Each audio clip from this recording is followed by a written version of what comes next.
You're listening to the Pre-Hospital Care podcast on the Medics Academy Network. Welcome back to the podcast with myself, Ryan Walker. In this episode, we're going to be speaking with Luca Carenzo on exercise-associated collapse. So what I wanted to do in the conversation is explore some of the nuances and challenges of exercise-associated collapse, and also look at a recent publication in the Journal of Science and Medicine in sport of an unusual case of marathon-related exercise-associated collapse.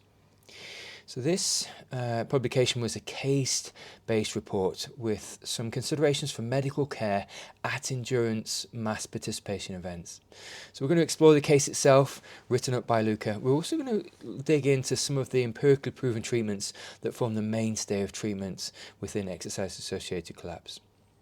We're also going to visit some of the reflections on the case and how it's changed Luca's thinking on the list of differentials within exercise-associated collapse. So to do this, I have Luca Carenzo with me. Luca is an anaesthetic and critical care consultant from Milan, Italy. He previously worked at the Royal London Hospital, Adult Critical Care Unit, and also London HEMS, and has taken part in some mission work with Doctors Without Borders. He's also a World Extreme Medicine faculty member, and he currently works at the Istituto Clinico Humanitas, which is a department of anaesthesia and intensive care medicine in Milan. So he also, if that wasn't enough, works as a consultant for iHelp, which is an Italian critical care company designed to cater to mass events. Luca, welcome to the podcast. Thank you very much for having me over. It's a real pleasure. I wondered, firstly, if you could get you to speak to some of the generic challenges of exercise-associated collapse. Yeah, so actually exercise-associated collapse is the most common cause of collapse in endurance athletes. But the key aspect of this specific pathology, because the first key point of endurance running in general is that we do have some specific pathologies that clinicians wanting to work in such events need to be aware of, is that exercise-associated collapse is an event likely due to postural hypotension happening usually at the end of the race. So the most common event endurance athletes face, but it's the cause of collapse at the end of the race. So the first thing to remember is if somebody is collapsing or fainting during the race, then always think something else. So that is a collapse that is still exercise associated, but is not what we usually mean by exercise associated collapse. So that's one of the key points. The second thing is exercise associated collapse influences the structure, not only your medicine, but also the structure of how you deploy your medical care on site. Finish line, I think most of us can think of a finish line of a running event. For instance, if you think where medals are given, that's usually few hundred meters from the finish line, and that has a medical reason. We want to keep people walking. We want to keep people walking because if they suddenly stop, then their venous return decrease, and then they actually have a more symptomatic hypotension, and we have a higher chance of actually having collapse at the finish line. So the first key public health intervention is finish line, people need to keep walking and away from the finish line. Could you speak to the case in question? So this was a 61-year-old patient. Could you speak to what the circumstances were and indeed just unpack the case? Yeah, so as you correctly said when you presented the paper, we entitled the paper an unusual case of exercise-associated collapse, because what we did was we did a bit of a workup and we couldn't really find anything from what we consider a classic exercise-associated collapse. So basically we are in 2022 on April the 3rd, we are in Milan, Milan City Marathon, which is a World Athletics labeled marathon, and it's a bit it's around, I think, it was 1:48 I think p.m. and a 61-year-old experienced endurance running, and this has a role also because the experience of the runner might actually change their susceptibility to actually suffering certain injuries or illnesses. So he was approaching the very end of of the marathon, and basically a few meters he actually sort of lost consciousness. I have to add that it was a fairly mild day, and the absolute temperature was, the dry temperature was 11 degrees. And I say the dry temperature because we often, in running, in endurance medicine, we tend to use the wet bulb globe temperature, which is a temperature corrected for humidity and radiation. This is very important. So what happens is, that day I was in the advanced medical post, providing as a sort of critical care physician on standby. But on the finish line you have walk-in teams, first aiders, and different countries will have different systems, different professional profiles, but we have walk-in teams mostly of what could be an advanced medical emergency technicians. So we do not have paramedics, but these were like either basic or advanced EMTs.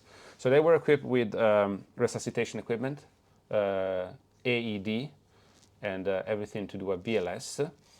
They approached him, and what happened is he was found sort of unconscious and gasping.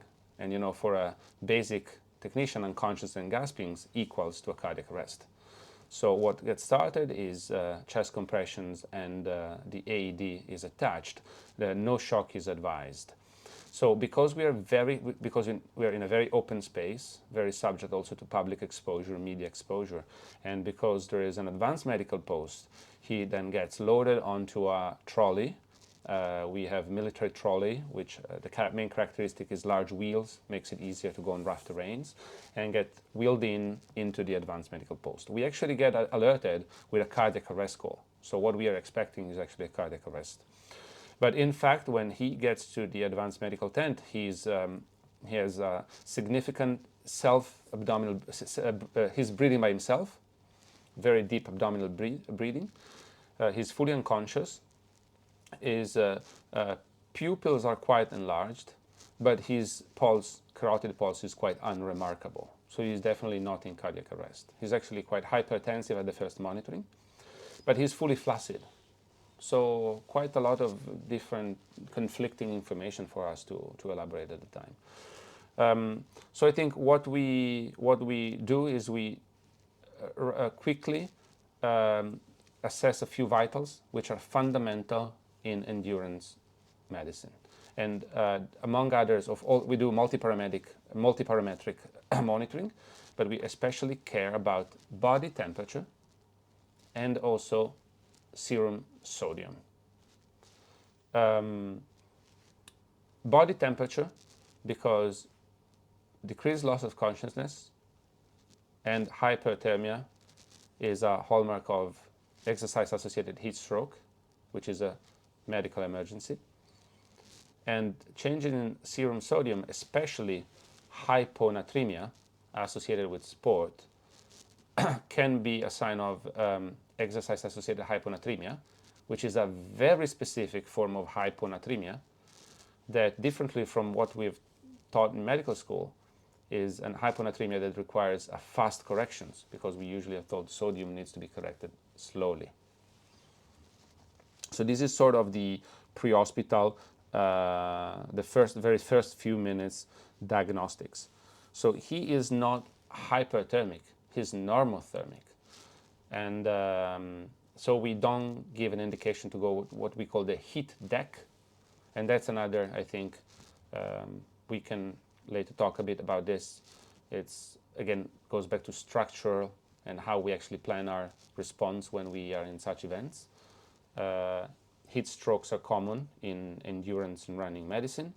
And as such, we need to have facilities to rapidly cool athletes, because time is brain, as we say in other time-sensitive pathologies. Time is brain in heat stroke as well.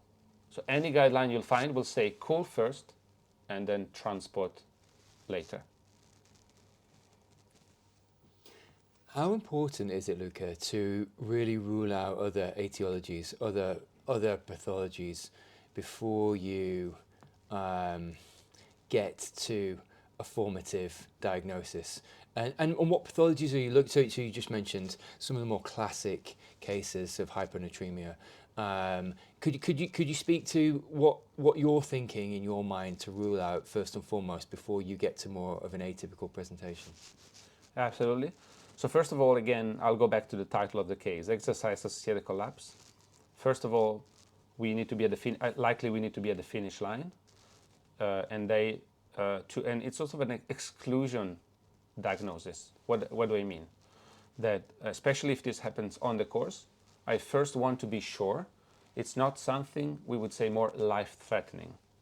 And then if our listeners will read the case and we will unveil a bit of it, they will see this is more of a medical case, but there is a minimum standard that we need to guarantee on the field before we send the patient to the hospital for further investigations, because there are a few conditions that we need to treat on site. And that these conditions are, okay, of course, cardiac arrest. So first thing I think is collapsed athlete. I will need to check the pulse. This approach doesn't different in the running setting. Now, we exclude cardiac arrest. We have the typical endurance pathologies, heat stroke, exertional heat stroke, because we have classic heat stroke and exertional heat stroke.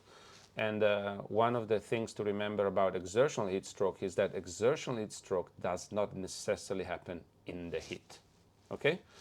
So the temperature is the air temperature is very important, because it increases the risk. It's a risk factor, and you will find tables, color-graded tables using the wet bulb temperature, which goes from green to yellow to red to black, saying, okay, if the temperature today is 25, that's already a red. That means there is a high risk of exertional heat stroke in your population.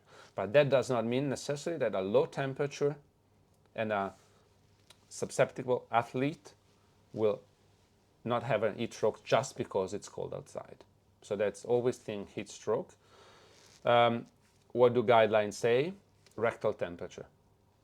So you need to have thermometer. Usually we use digital thermometer with a long soft probe that can stay in place also during cooling, because you need to monitor the athlete temperature during cooling. Now, how do we do cooling? There are different ways, and you will find in the literature comparison of different cooling methods. But today, the gold standard is cold water immersion. And I would say also ice cold water immersion. So there are big, we usually use small inflatable, let's say pools, which are actually designed for this used, or you can use slightly larger plastic boxes, which are full of water and ice. We keep the temperature low. Some studies have been done with 4 degrees water. Now, on a practical perspective, when we're on the field, we don't really have a way of keeping the water at a constant temperature, but that's fine as long as you have ice. And then you have a lot of non-technical skills, because imagine you're actually submerging an unconscious patient in ice water, and you need to make sure you don't drown it yourself. So it requires a bit of an experienced team, and you to submerge him while of course somebody is checking on the vitals and somebody is keeping their head out of the water. If you look online, you can find some videos also of easier methods, like there is a method called the TACO method, but it's not really feasible for advanced medical post, but it's good if you're running with friends and you have access to ice. Just take like a tarp, plastic tarp, put the person in the tarp and throw ice from ice packs in the tarp with the person, and actually just roll it like a taco.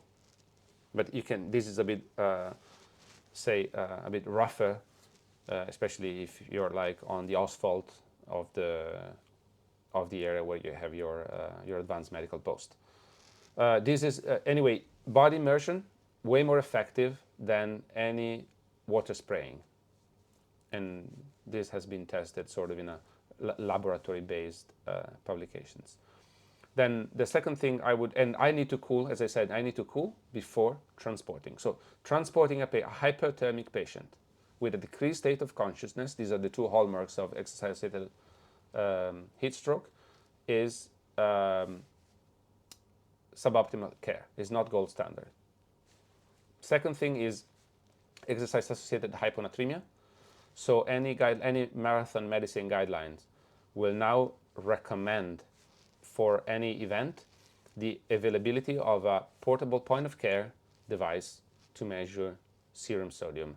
And for most people, that means usually using a portable point of care acid-base gas ABG cartridge that will not only do serum sodium, but will do a few other things like pH, potassium as well, depending on the producer, but they're portable machines. Now, this is, I think, what we could say the most lethal triad. These are the three pathologies that have the highest morbidity. But there are a few other things that need to be excluded, and these are, of course, glucose disturbances, but that's fairly, you could either have it in your ABG panel or with just a dextrose stick. You need to make sure you don't have a hypoglycemia. And temperature, when you're measuring temperature for hyperthermia, you're also excluding hypothermia, because that can happen as well. Hypothermia and shivering. Shivering also increases your metabolism, increases your lactate. And then you have more medical pathologies, so exclude chest pain, exclude causes of myocardial infarction or other causes that can cause syncope. But then, those require expedite hospitalizations, not really necessarily a treatment on site. So I would say this is what I would want to exclude before actually loading the patient and sending him to an ambulance, and sending him to a hospital. So Luca, this wasn't a case of refractory VF, but if it was, what would you want on site if that was the case? Would you want extracorporeal life support available? Well, there's extracorporeal life support, or ECLS, is a very interesting topic nowadays. There is a lot of debate on its utility in pre-hospital, in out-of-hospital cardiac arrest care, and definitely it's something that we have considered and that we have available, for instance, in Milan. And the reason is there is, of course, a cost-benefit analysis to be made, but larger events where there is a higher risk of cardiac arrest could probably benefit from having, I would say, either the ability of doing extracorporeal life support on site, or at least for the medical organizers, a clear fast track to an ECMO center in case of a cardiac arrest. And that's something you need to discuss in advance with your pre-hospital system, your city pre-hospital system, and with your own ECMO centers. So as you might be aware, for instance, in Paris, there is an ECMO team which goes out for out-of-hospital cardiac arrest, has a routine. Like, we do not have that. We do have an in-hospital ECMO network for cardiac arrest, where patient gets taken preferentially to ECMO centers, viable cardiac arrests. And because we do have this network in the city of Milan, what we do is we actually take an ECMO team for the day out in the advanced medical post. So what we do is we have them come with their own equipment. We dedicate a tent of the advanced medical post, which is usually a smaller tent, but it's sort of a protected sterile cockpit area, where we can perform percutaneous cannulation with a consultant intensivist and a perfusionist. Does it have a associated cost? Definitely. Our personal experience actually comes from a cardiac arrest we had more than 10 years ago, where a patient went into cardiac arrest at the finish line. It was actually transferred to an ECMO center and cannulated on site, and unfortunately later died. And so we had some discussions on whether we could do this directly on site. Actually, for those of you which will be interested in reading the paper, if you basically go to the references, reference number 1 actually is the case report of this cardiac arrest we had with subsequent in-hospital cannulation and later death. We'll put the paper in the show notes so people can look up that reference and look at that case study actually, because I think it would be hugely informative. As you said, there's a lot of ongoing work as to where ECLS sits actually. Does it sit pre-hospital? Does it sit in hospital? And the trend at the moment in the UK and in certain parts of Europe seems to be specialist centres, like you said, because actually the window of opportunity is narrow pre-hospital, and actually if you can get these patients intra-arrest well ventilated to preserve their organ function to a specialist team in a specialist hospital that do this routinely, it seems to be that seems to be the way it's going, and so it's no surprise that that's the way it happens in Milan. But we'll add the paper in the show notes because it is fascinating to see where ECLS is going. Could you maybe speak to what you found from this 61-year-old male, both neurologically, from an endocrine perspective, and indeed from a cardiac perspective? Yeah, so we basically, what I will quickly go back to the advanced medical poster. So he was in a persistent coma. So what we did is we deliver a pre-hospital anesthetic and we send him to the emergency department. We were actually lucky to take him to my own hospital because I have a hospital-based job mainly, and this was a destination assigned by the dispatch center in our own pre-hospital system, because in our system is a centralized dispatch center which not only dispatches primary ambulances but also decides the best hospital for the patient based on hospital availability and patient characteristics. So now we are here. We basically arrive to the hospital after what we would say a blue call patient, and I think what things are into the mind of a clinician. Well, patient had a collapse, was unconscious, has been intubated. I want to exclude, any cardiac acute event. Of course, I haven't mentioned we did a 12 lead EKG on site, which was substantially negative, definitely had no ST elevation or STA depression. So basics that you would do in your own emergency department were repeated, so a 12 lead EKG was repeated, and then we have a choice of diagnostics. And what happens in our specific case is that because we had pre-alerted the hospital, we already had a cardiologist in the A&E, which then immediately checks the heart with an echo. And I have discussion with colleagues which ask me, like, he was unconscious by the time he was very hemodynamically stable, but he had a slightly anisocoria, so the pupils were slightly different in size. So why you didn't go straight to CT? And actually we go to CT shortly after, but we already had a cardiologist with the machine on site, and which did a focus point of care, which only took a few minutes. And then I have no right or wrong answer to this point, because he didn't have a blown up pupil, which then I would have pushed for the CT immediately. He just had a mild anisocoria with reactive pupils. So we took the time to do a quick echo, and the ventricular function, the heart function, was actually fine. And then we went to CT. CT, we did basal CT, and also we did angio CT, because we could not exclude that, of course, he had a stroke. Patient is unconscious now and with pupillary changes, so we felt it would actually exclude that we were not missing anything from the patient. Meanwhile, some blood tests get sent among the others, and this is worth mentioning. Most, emergency department like ours works on baseline panels depending on the pathology, and so we also measure troponin I, which is usually often elevated in endurance patient, and troponin alone are not a marker of myocardial. Well, they are somehow a marker of myocardial damage, but not in the way we usually think of myocardial necrosis and infarction.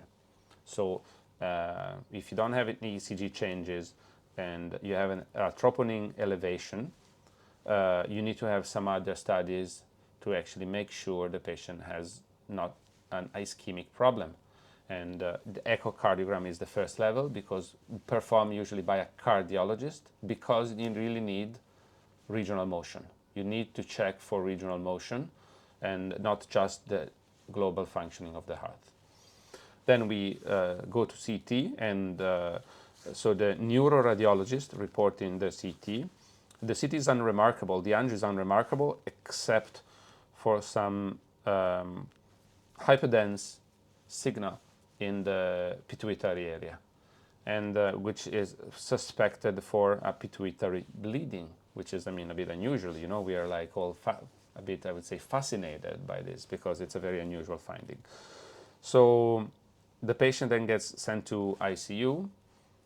We perform also a EEG, an electroencephalogram, just to make sure that, again, to exclude, again, in our differentials, what are we thinking now? Non-convulsant status epilepticus. We want to make sure patient is not in non-convulsant status epilepticus.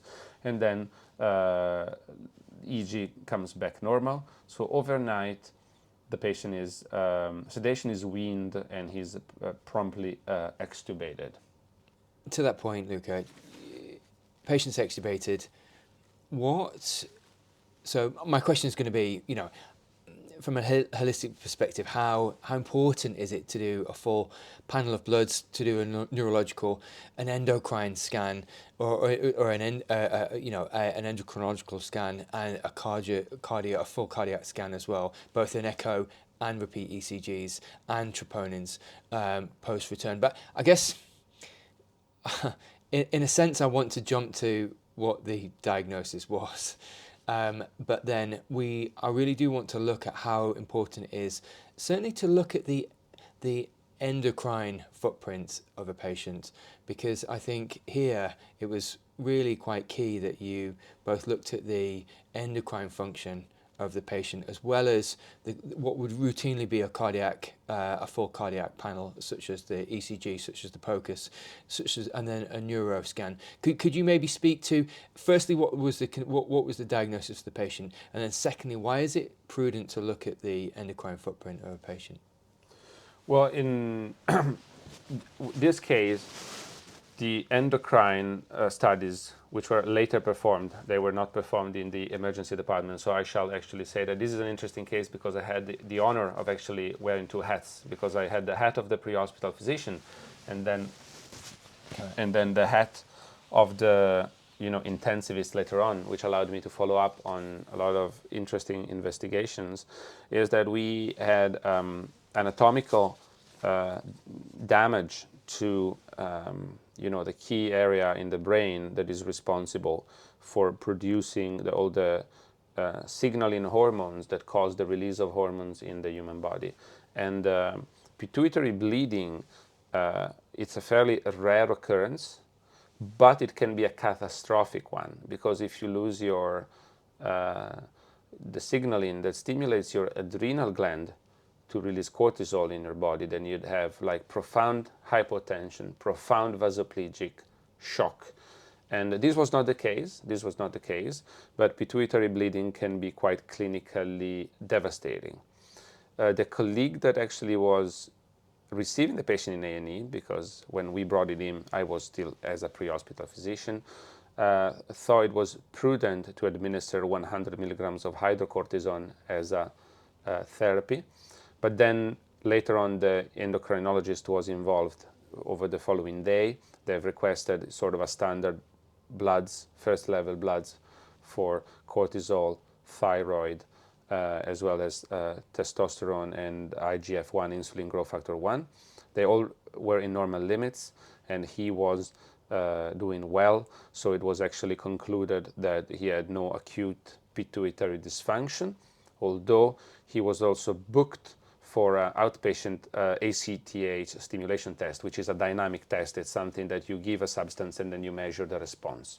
And I think, without going into the details of every single aspect, what we highlighted with this case is that often specialists tend to focus only on their area of interest, but sometimes patients are a bit more complex than that. And I'm not talking necessarily about emergency care, because the second half of this case report is all ambulatory based and super specialist consultation.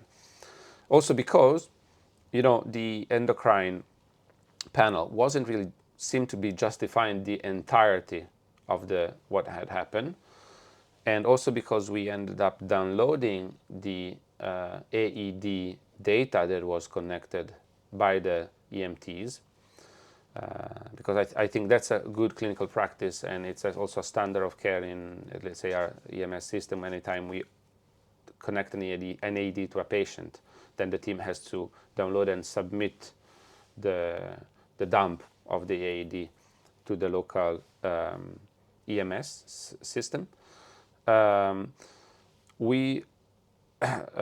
This has been discussed with the then hospital cardiologist, and then the patient was booked for second level testing. Although you remember that echo was normal acutely, he was booked for a cardio CT. A cardio CT is an exam which we see performed more and more, because it's a non-invasive way of showing the amount of calcium and plaques you may have in your coronary.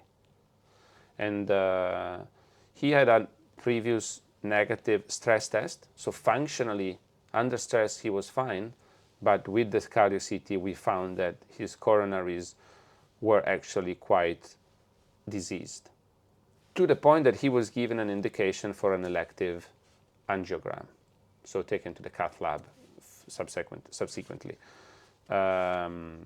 And he received actually stenting of 2 coronaries, which is something that we would have not been able to find out only with first level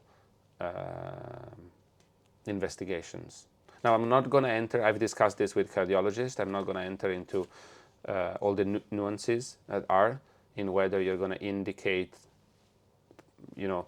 elective stenting or versus medical therapy, because that's a whole different world. But I'll just present what happened to our patient.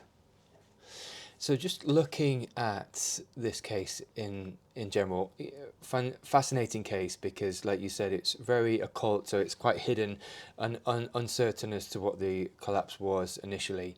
He had a full screen, but interestingly, the symbiosis of good pre-hospital care, so AED on promptly, good airway management, hopefully oxygen, temperature, full workup pre-hospitally. And as you said, it's not to be taken lightly that actually you should front load critical care services at the end of a race, because fundamentally that's when patients are physiologically at their most fragile or vulnerable. So it's prudent to have the majority of care there.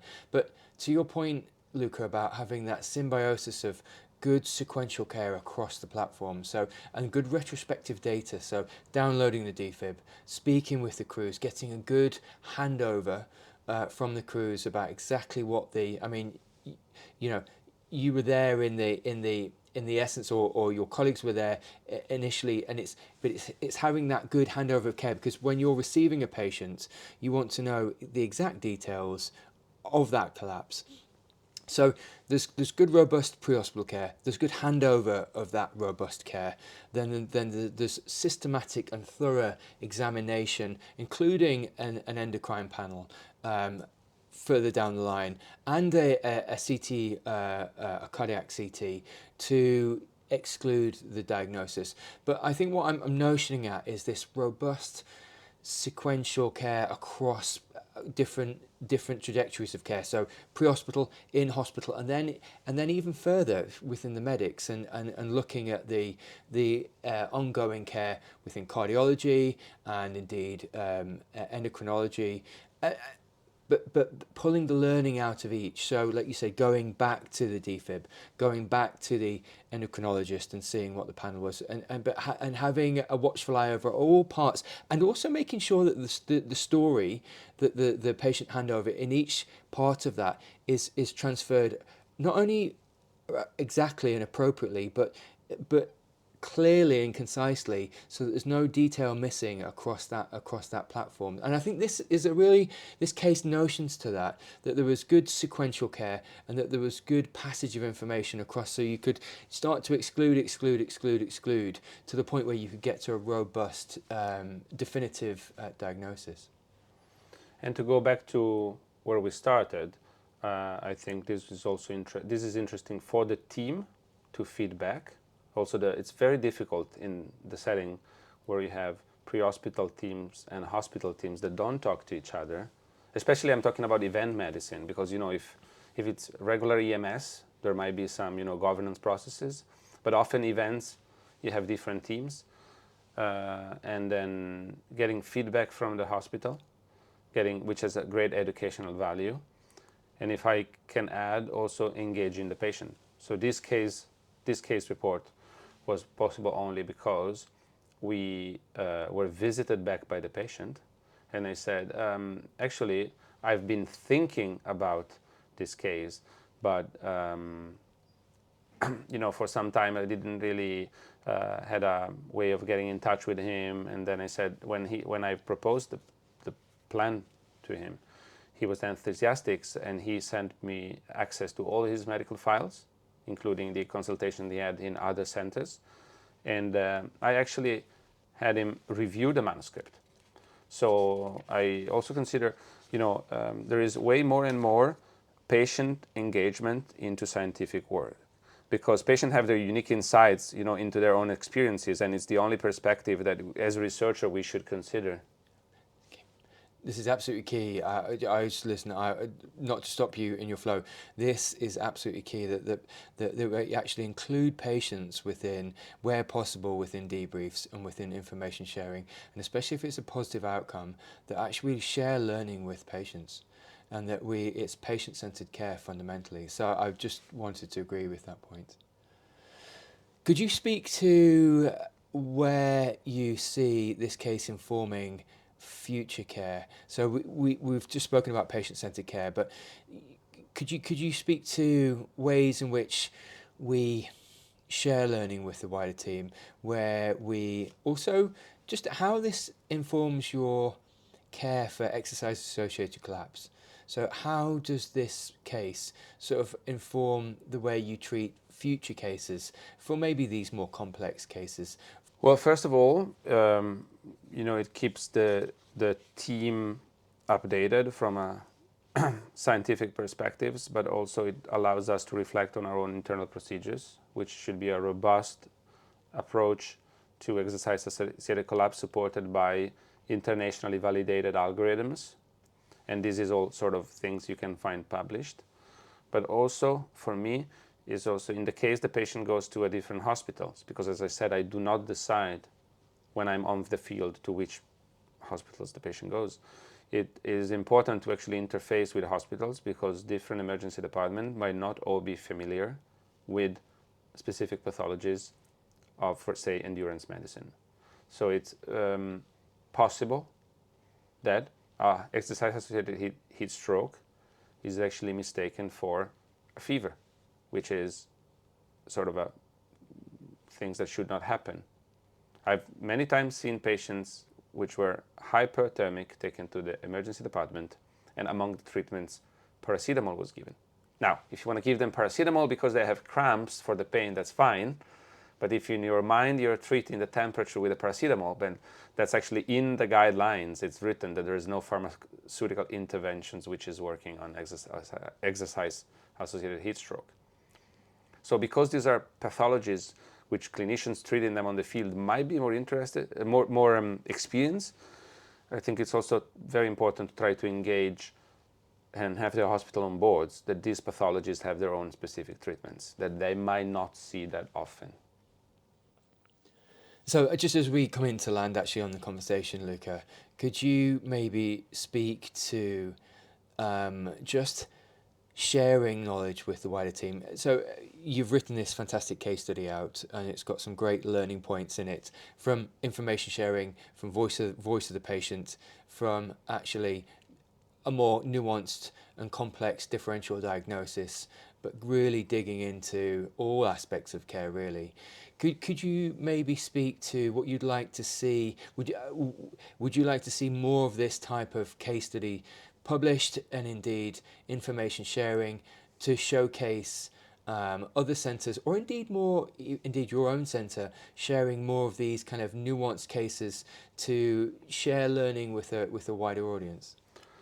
Well, if I can be honest with you, my ideal world research paper would actually be more of a registry of exercise-associated heat stroke, because it's very difficult, it's very complicated, and everything we have is mostly based on either case series, but it's difficult to build a multicentric international data registry of exercise-associated heat stroke with, interestingly, outcomes. Because we haven't really mentioned the fact that this patient did not have an exercise-associated heat stroke, but exercise-associated heat stroke is known to, or at least we are hypothesizing that it can have long-term functional outcomes, which can be very, very subtle to identify.